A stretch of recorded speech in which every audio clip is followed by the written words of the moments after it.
आज हम बात करने वाले हैं लिपिड प्रोफाइल टेस्ट के बारे में और इसमें कंप्लीट देखेंगे, डिस्कस करेंगे लिपिड प्रोफाइल टेस्ट क्यों इम्पोर्टेंस है, इसका इम्पोर्टेंस इतना ज़्यादा क्यों है। और लिपिड प्रोफाइल टेस्ट का मतलब इसमें हम किसी एक पर्टिकुलर टेस्ट को हम परफॉर्म नहीं करेंगे, बल्कि इसमें बहुत सारे टेस्ट इंक्लूडेड रहते हैं। जैसे हम पिछली वीडियो में भी आपको बताया था liver function test, kidney function test, उसमें भी हमने बहुत सारे टेस्ट को बताया था और समझाया था आपको।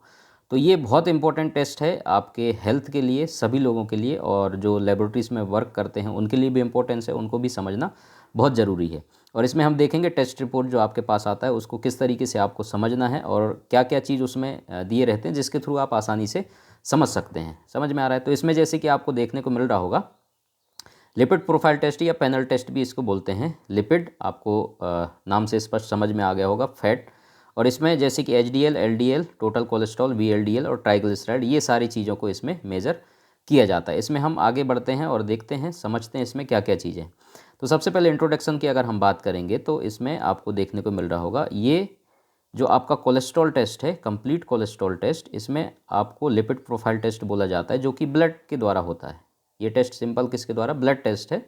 और ये कंप्लीट कोलेस्ट्रॉल टेस्ट जिसमें सारी चीज़ें आते हैं जो हमने पहले बता चुके हैं आपको। और इसमें कोलेस्ट्रॉल को मेज़र किया जाता है। समझ में आ रहा है? किसको? कोलेस्ट्रॉल को मेज़र किया जाता है, जिसमें अलग अलग चीज़ें हैं जैसे एचडीएल, एलडीएल, वीएलडीएल, ये सारा चीज़ मैंने आपको बता दिया है। अब ये कोलेस्ट्रॉल टेस्ट जो हम परफॉर्म करते हैं ये हेल्प करता है आपके किसके? आपके जो फैट है, समझ में आ रहा है? फैट जो आपके डिपॉजिट होते हैं आर्टरीज़ में, तो उस चीज़ को खतरे से पहले आपको समझ में आ जाएगा कि भाई आपका जो आर्टरीज़ होते हैं उसमें फ़ैट कितना जमा हो रहा है, जिससे आगे जा कर के आपका फैट सकरा हो जाएगा और आर्टरीज़ क्या हो जाएंगे? ब्लॉक हो जाएंगे, जिसके कारण आपका हार्ट डिसीज़ या हार्ट अटैक, स्ट्रोक वगैरह ये सारे सिम्टम्स आपको देखने को मिल जाते हैं। अब सिंपल समझेंगे थोड़ा सा आपको क्या मैकेनिज़्म होता है जिसको हम मेज़र करते हैं। जैसे कि ये आपका आर्टरी है, ये पाइप की तरह होता है जो आप पानी के लिए इस्तेमाल करते हैं, पानी एक जगह से दूसरी जगह ले जाने के लिए। तो इसी तरीके से आर्टरी होता है, इस तरीके से पाइप की तरह, और इसके अंदर आपका क्या होता है? ब्लड फ्लो होता है। क्या चीज़? ब्लड। ठीक है, ये ब्लड जाता है और इसको पंप करने का काम किसका होता है? हार्ट का। तो हार्ट का मेन फंक्शन होता है इस ब्लड को पंप करने का, और ये ब्लड आपके आर्टरीज़ के थ्रू अलग अलग ऑर्गन तक जाता है। अब होगा क्या? क्योंकि फैट की मात्रा ज़्यादा हो गया और आपके आर्टरीज़ में ये जमा होने लगे किनारे किनारे इस तरीके से, तो ये आपका आर्टरी क्या हो जाएगा? पतला हो जाएगा या नैरो हो जाएगा। तो ब्लड को आने जाने में क्या हो जाएगा? रुकावट होने लगेगा। और एक कंडीशन ऐसा आ जाएगा, अगर कोलेस्ट्रॉल बहुत ज़्यादा बढ़ गया, आपके आर्टरीज़ में जमा होने लगे, तो ये पूरा का पूरा फैट अगर जमा हो गया तो ये आपका आर्टरी ही क्या हो जाएगा? ब्लॉक हो जाएगा और ब्लड एक जगह से दूसरी जगह नहीं जा पाएगा, जिसके कारण हार्ट अटैक भी हो सकता है। और ब्लड का सप्लाई अगर हार्ट में प्रॉपर तरीके से नहीं हो रहा है तो हार्ट पंप नहीं कर पाएगा उस चीज़ को। तो ये बहुत बड़ा खतरा एक होता है, जिसके कारण सीरियस इश्यूज भी होते हैं जो आपको देखने को मिलता है। तो इसलिए ये इम्पोर्टेंट हो जाता है आपका लिपिड प्रोफाइल टेस्ट को परफॉर्म कराना, और ये सबको कराना बहुत ज़रूरी हो जाता है। समझ में आ रहा है? तो ये इंपॉर्टेंस तो आपको समझ में आ गया होगा क्यों ये इतने इंपॉर्टेंस है। अगर कोलेस्ट्रॉल की इंपॉर्टेंस की हम बात करें तो सेक्स हार्मोन्स प्रोडक्शन के लिए, और उसके बाद आपके ह्यूमन टिश्यूज़ बिल्डिंग करने का काम करता है, उसके बाद आपका production in bile production in liver. ठीक है, इसके अलावा बहुत सारी चीज़ें हैं जो कि कोलेस्ट्रॉल का इंपॉर्टेंट फंक्शन होता है, तो वो आप कोलेस्ट्रॉल वाले चैप्टर में डिटेल समझ सकते हैं। चलिए अगला हम टेस्ट रिपोर्ट की अगर हम बात करें, यहाँ पर आपको टेस्ट रिपोर्ट अलग अलग देखने को मिलेगा। अभी मैं एक ये टेस्ट रिपोर्ट दिखा रहा हूँ, एक दूसरा ये टेस्ट रिपोर्ट दिखाऊंगा। समझ में आ रहा है? तो टेस्ट रिपोर्ट जैसे कि बहुत सिंपल होता है, इसमें समझना क्या है आपको, ये टेस्ट के नाम होते हैं जो आपने टेस्ट परफॉर्म किए होते हैं। उसके अलावा ये रिजल्ट है, एक्चुअल रिपोर्ट जिसका आपने ब्लड लिया था और ब्लड से टेस्ट परफॉर्म किया था, उसका एक्चुअल रिपोर्ट ये है।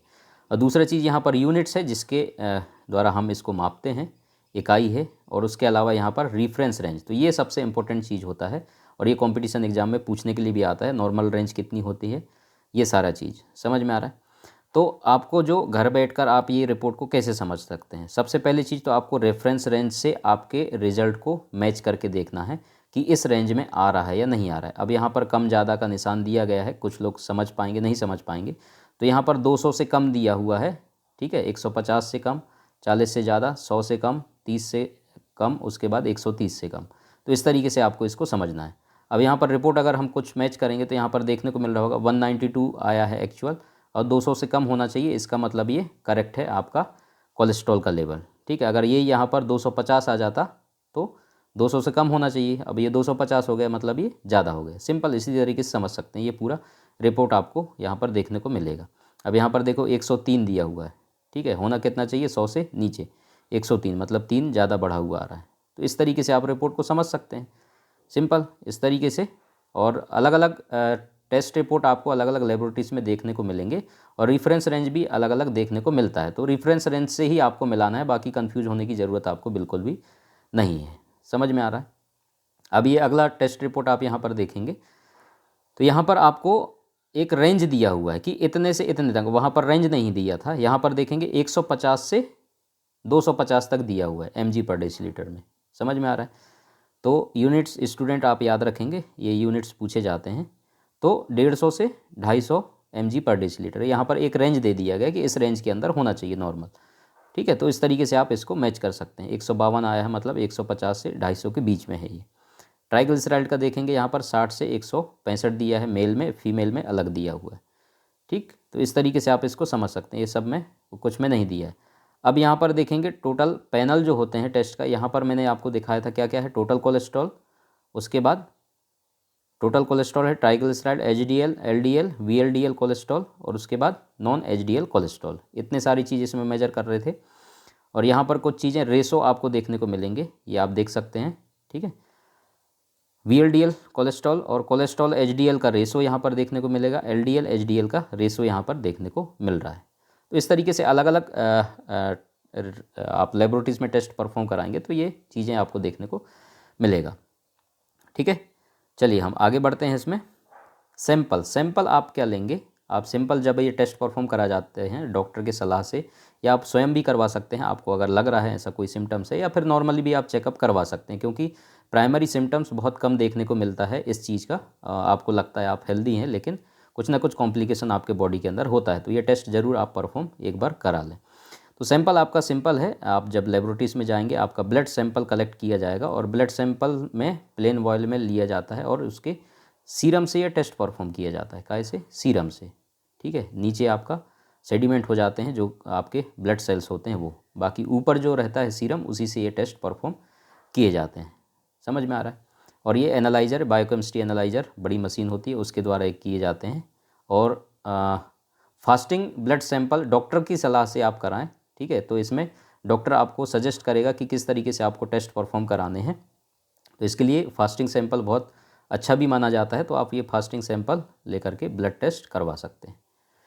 ठीक है, अब हम करेंगे कि इसमें ये टेस्ट परफॉर्म क्यों किया जाता है, इंपॉर्टेंस क्या है, और रिस्क फैक्टर इसके क्या क्या हैं। तो सबसे पहले फैमिली हिस्ट्री, अगर हार्ट डिसीज़ का, स्ट्रोक वगैरह का अगर है, तब आपको ये टेस्ट परफॉर्म कराना है। और इसके अलावा आपका जो डॉक्टर अगर कोई सलाह देता है, रिस्क फैक्टर अगर आपको लग रहा है हार्ट डिसीज़ वगैरह हैं, तब भी ये टेस्ट आपको परफॉर्म कराने की ज़रूरत है। अगर ब्लड प्रेशर आपका हाई रहता है तब भी ये कराना है। डायबिटिक और प्री डायबिटिक अगर पेशेंट आप हैं तब भी आपको कराना है। ओवरवेट हो रहा है, ओबिसिटी हो रहा है, तब भी कराना है। स्मोकिंग आप कर रहे हैं, ठीक है, और लैक ऑफ एक्सरसाइज, उसके अलावा अनहेल्दी डाइट फूड आप ले रहे हैं, तब भी आपको ये टेस्ट परफॉर्म कराना है। स्ट्रेस है, हाई टोटल कोलेस्ट्रॉल, ठीक है, स्ट्रेस वगैरह है, कोलेस्ट्रॉल का लेवल बढ़ा हुआ है, तब भी आपको ये टेस्ट परफॉर्म करवा लेने हैं। सिंपल। चलिए अब हम बात कर लेते हैं ये जो टोटल कोलेस्ट्रॉल होता है। जब हमने इस पे बात किया तो एक एक टेस्ट के बारे में हम आपको यहाँ पर जानकारी दे देते हैं।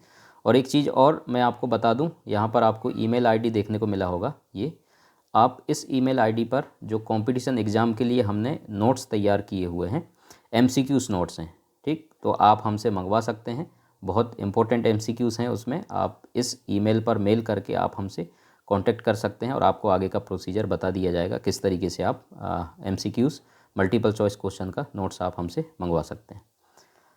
चलिए टोटल कोलेस्ट्रॉल पर हम थे। टोटल कोलेस्ट्रॉल के बारे में जब हम डिस्कस करेंगे तो ये कोलेस्ट्रॉल चेक किया जाता है, जो आपके HDL, LDL, ट्राइग्लिसराइड, ये सारी चीज़ रहते हैं, इन सबको मिला करके आपका ये टेस्ट परफॉर्म किया जाता है। और टोटल कोलेस्ट्रॉल का अगर वैल्यू हम देखेंगे तो पहले मैंने आपको बता दिया था 200 mg/dL के नीचे होना चाहिए। बॉर्डर लाइन 200 एंड 239, मतलब 239 mg/dL तक बॉर्डर लाइन कहा जाता है। हाई इसको कब मानेंगे, 240 से अगर ऊपर आ रहा है तो ये हाई लेवल पे चला जाता है। अब ये टोटल कोलेस्ट्रॉल आपको मिलता कहाँ कहाँ से है? मिल्क, बटर, चीज़, मीट, फिश और एग। सिंपल। तो इन सब सारी चीज़ों से आपको ये मिलता है। अगर कम मात्रा आ रहा है तो ये सारी चीज़ आप ले सकते हैं और आपका टोटल कोलेस्ट्रॉल बढ़ जाएगा। अगर कोलेस्ट्रॉल टोटल बढ़ा हुआ आ रहा है और इसको कम करना है तो ये सारी चीज़ें आप कम कर दीजिए, जिससे कि आपका ये कोलेस्ट्रॉल का लेवल कम होने लगेगा, या एहतियातन के तौर पर ये भी आप कर सकते हैं। ठीक है। इसके अलावा ट्राइग्लिसराइड है, तो ये ट्राइग्लिसराइड भी एक फैट का एक टाइप है जो कि आपके ब्लड में पाया जाता है। हाई ट्राइग्लिसराइड लेवल अगर आपके ब्लड में है तो इसका बहुत सारा फैक्टर हो सकता है, जैसे कि overweight, eating too much sweets, drinking too much alcohol, smoking, ये सारी चीज़। ठीक है, जिसके कारण हो सकता है। नॉर्मल रेंज इसका कितना है? 150 से नीचे है। अगर 150 से 199 आ रहा है तो ये बॉर्डर लाइन है। हाई कब माना जाएगा? 200 से 499 तक। सोर्स क्या है इसका? आप देख सकते हैं, एनी काइंड ऑफ ऑयल, कोई भी ऑयल जो आप खाते हैं, ड्राई फ्रूट्स जो आप खाते हैं, तो इसके थ्रू ये ट्राइग्लिसराइड आपके बॉडी में जाता है। तो ये सारी चीज़, अगर ट्राइग्लिसराइड बढ़ रहा है तो आप ये सारी चीज़ कम कर सकते हैं। समझ में आ रहा है? तो ये चीज़ें हैं इसमें। इसके अलावा अब हम बात करेंगे HDL। इसको फुल फॉर्म क्या है, ये आप कंपटीशन एग्जाम में पूछा जाता है, आप ये याद रखेंगे, इनकी नॉर्मल वैल्यू भी। ठीक है, यहाँ पर लिखा नहीं है, पहले भी मैं आपको बता चुका हूँ। HDL high density lipoprotein. तो ये हाई डेंसिटी लाइपोप्रोटीन को क्या बोला जाता है? Good cholesterol. आपके क्वेश्चन पूछे जाएंगे, गुड कोलेस्ट्रॉल के नाम से जाना जाता है, तो उसमें बहुत सारे चीज़ दिए रहेंगे, जिसको आपको पता होगा तो आप बता सकते हैं। HDL बोला जाता है इसको। गुड कोलेस्ट्रॉल क्यों बोलते हैं? ये हेल्प करता है आपके जो आर्टरीज, जो मैं आपको बताया था ना, तो यहाँ पर जो इकट्ठे होते हैं, ठीक है, तो जो आपका HDL है तो इन चीज़ों को यहाँ पर जमने नहीं देता है या इनको निकाल देता है यहाँ से, तो इसलिए इसको गुड कोलेस्ट्रॉल बोलते हैं। तो ये आपका LDL कोलेस्ट्रॉल को आपके आर्टरीज में open and your blood flowing more freely. ठीक है, तो इसको जो है ये हेल्प करता है, तो बहुत इंपॉर्टेंट चीज़ हो जाता है, इसलिए इसको क्या बोला जाता है? गुड कोलेस्ट्रॉल के नाम से जाना जाता है। LDL low density lipoprotein. ठीक है, इसको क्या बोला जाता है? Bad cholesterol. अब ये बैड कोलेस्ट्रॉल क्यों बोला जाता है, मैंने आपको बता दिया। ये जो आर्टरी है यहाँ पर जा कर के ये क्या करता है? इसको ब्लॉकेज करता है, यहाँ पर जमा होने लगता है और धीरे धीरे क्या कर देता है? आपके आर्टरी को ब्लॉकेज करने का काम ये करता है LDL कोलेस्ट्रॉल, इसलिए इसको क्या बोला जाता है? Bad cholesterol. इसके कारण आपको बहुत सारे खतरा भी हो सकते हैं। समझ में आ रहा है? वही सारी चीज़ इसमें लिखा हुआ है। फैटी डिपॉजिट होने लगता है आपके आर्टरी में और ब्लड फ्लो को क्या कर देता है? कम कर देता है, रिड्यूस कर देता है। समझ में आ रहा है? तो इसलिए, और ये कार्डियोवैस्कुलर डिसीज़ को भी रिस्क के तौर पर सामने आपको देखने को मिल जाएगा अगर इसका लेवल बढ़ा हुआ आ रहा है LDL का। ठीक है। VLDL ये साधारण तौर पर आपके कोलेस्ट्रॉल आपके ब्लड में देखने को मिलता है, ये लो अमाउंट में, और ये अगर बढ़ा हुआ आ रहा है इसका मतलब कुछ भी जो अनहेल्दी फूड आप खा रहे हैं उसके कारण हो सकता है। और ये इंक्रीज अगर हो रहा है, आप फास्टिंग सैंपल भी दे रहे हैं, उसमें अगर इंक्रीज बढ़ा हुआ आ रहा है तो लिपिड मेटाबॉलिज्म में कहीं ना कहीं आपको दिक्कत है, तो ये आपको डॉक्टर की सलाह की ज़रूरत होगी। समझ में आ रहा है? तो इस तरीके से हम थोड़ा कुछ आपको एक्सप्लेन करके दे रहे हैं इसमें, ताकि आपको थोड़ा बहुत आइडिया लग जाए और एक क्लियर हो जाए कि हाँ, लिपिड प्रोफाइल टेस्ट में ये चीज़ें सारी चीज़ें आते हैं और एहतियातन आपको क्या क्या चीज़ें सावधानी रखनी चाहिए। और स्टूडेंट के लिए जो भी चीज़ें हैं इसमें इंपॉर्टेंट है, ऑब्जेक्टिव क्वेश्चन आते हैं, और टेस्ट जब आप लेबोरेटरीज में परफॉर्म करते हैं तो आप प्रैक्टिकली ये वर्क करते हैं तो आपको ज़्यादा बेहतर तरीके से समझ में आता है। बाकी इतना आपको जनरल नॉलेज होना चाहिए, ताकि आपको टेस्ट परफॉर्म करते हैं तो ये सारी चीज़ों के बारे में आपको पता होना चाहिए। और एग्ज़ाम में भी ये पूछा जाता है, बहुत इंपॉर्टेंट एक चीज़ होता है। ठीक है, तो आप इसको याद रखेंगे। और thank you so much video देखने के लिए। आपको पसंद आता है तो वीडियो को लाइक करें, चैनल पर पहली बार आएँ सब्सक्राइब करें, अपने दोस्तों को शेयर भी ज़रूर करें। Thank you so much.